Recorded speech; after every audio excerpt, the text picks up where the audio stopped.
2018 NFL Draft, the Cleveland Browns select Baker Mayfield, quarterback, Oklahoma. With the third pick in the 2018 NFL Draft, the New York Jets select Sam Darnold, quarterback, USC. With the seventh pick in the 2018 NFL Draft, the Buffalo Bills select Josh Allen, quarterback, Wyoming.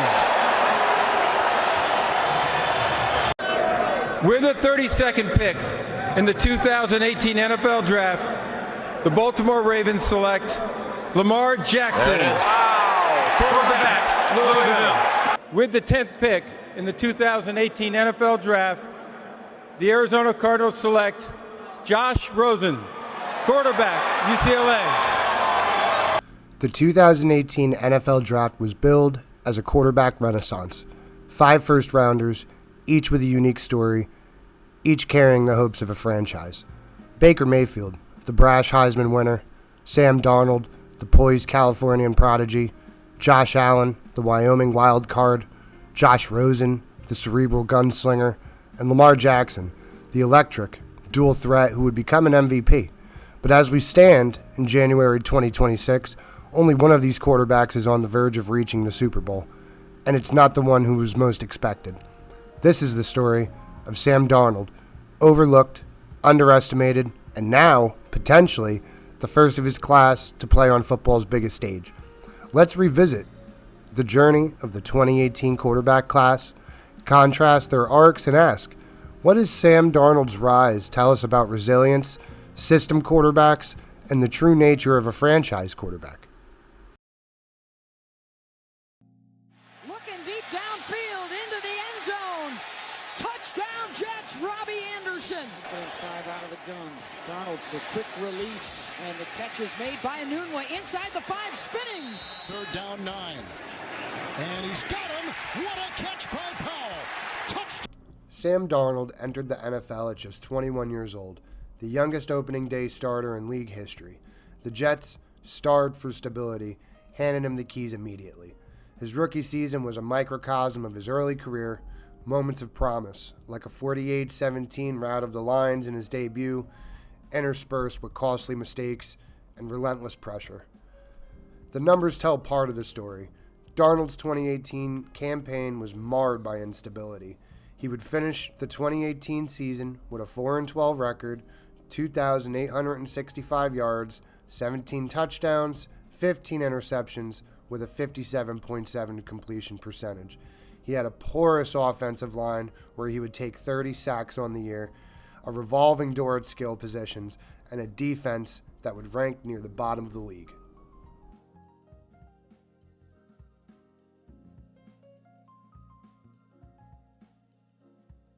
The infamous October 2019 Monday night game against the Jets' rival, the New England Patriots, he was mic'd up and caught saying on the sideline after struggling with the Patriots' defense that he was seeing ghosts.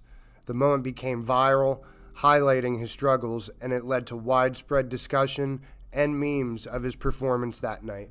It would take a long time for fans of the league to move on from this moment and to believe that Sam Darnold would have a place in the league going forward.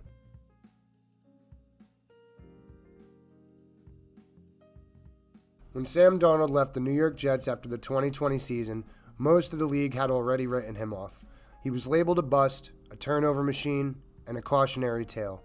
But what nobody realized at the time was that Darnold's career wasn't ending, it was resetting.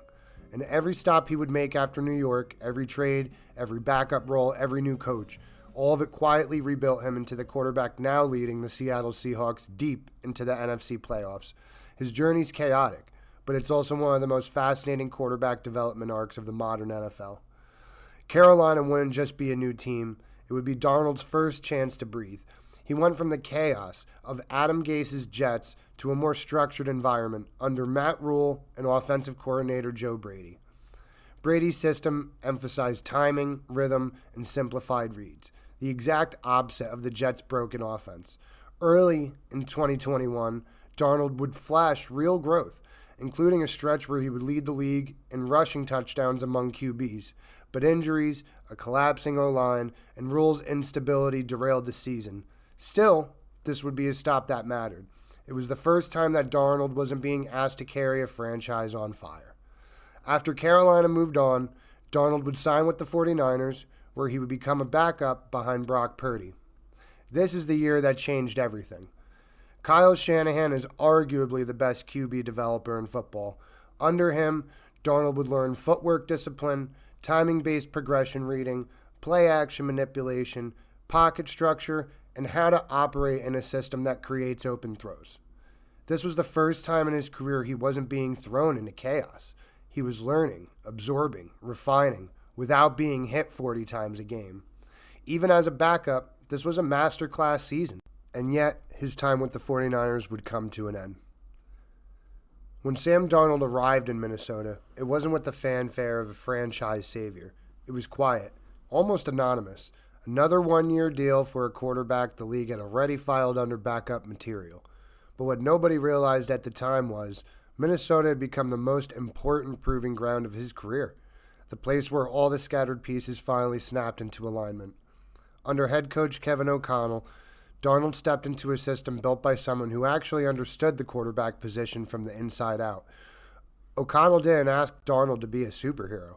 He didn't ask him to carry a broken roster or salvage a sinking franchise. Instead, he gave him structure, timing, spacing, answers within the offense. For the first time since USC, Darnold wasn't reacting to chaos. He was operating with intention, and you could see it immediately. His footwork tightened, his eyes became calmer, his decisions quicker. Minnesota's offense leaned into what he did best: rhythm throws, layered progressions, play-action concepts that let him attack the middle of the field with confidence. It wasn't flashy, but it was efficient. It was mature. It was the version of Sam Darnold scouts once imagined, finally given room to breathe. That season became quietly a renaissance, a Pro Bowl year, a year where the league had to stop and say, hold on, maybe we were wrong about him. And more importantly, it was the year Darnold proved to himself that he wasn't just surviving in the NFL anymore, he was evolving. Minnesota didn't just revive his career, it recalibrated it. It gave him the stability he never had, the coaching he'd always needed, and the confidence he'd been missing since the Jets years. And when the season ended, teams around the league didn't see a reclamation project anymore. They saw a quarterback who had rebuilt his foundation from the ground up, which is why, when Seattle came calling, it wasn't a gamble. It was a belief that the version of Sam Darnold who emerged in Minnesota wasn't a fluke, but the beginning of something real, something sustainable, something dangerous. Minnesota was the turning point. Seattle would become the destination.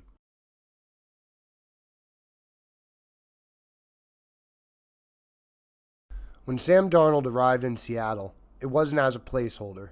It wasn't as a bridge. It was as a quarterback finally ready to take ownership of his career. And in 2025, he delivered the kind of season nobody, not even his biggest believers, could have predicted. Darnold led the Seahawks to a 14-3 record, the number one seed in the NFC, and the franchise's deepest playoff push in over a decade. And he did it with the most complete, efficient football of his life. He posted 4,048 passing yards, a 67.7 completion rate, 25 touchdowns, and a career-best 103.8 passer rating in several stretches of the season. For the first time, the numbers matched the talent evaluators once projected.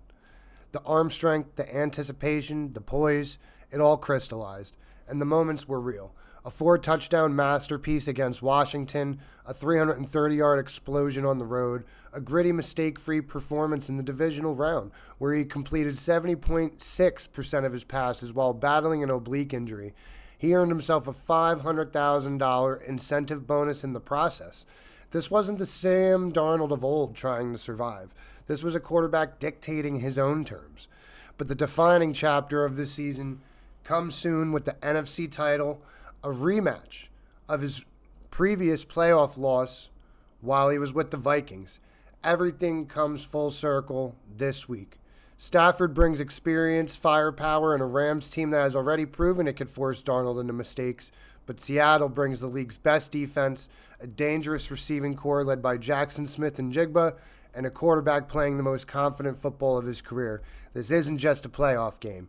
It's a referendum on development, on patience, on the long, winding road of a quarterback who refused to disappear. Sam Darnold has rebuilt himself piece by piece, starting from the Jets, going to Carolina, to San Francisco, to Minnesota, and now here we are in Seattle. And he's one win away from becoming the first quarterback in the 2018 draft class to reach a Super Bowl. The stage is set, the lights are bright, and for the first time, Sam Darnold isn't chasing the moment. He is the moment. Thank you guys for watching. If you enjoyed, please like the video and subscribe. Catch you next time.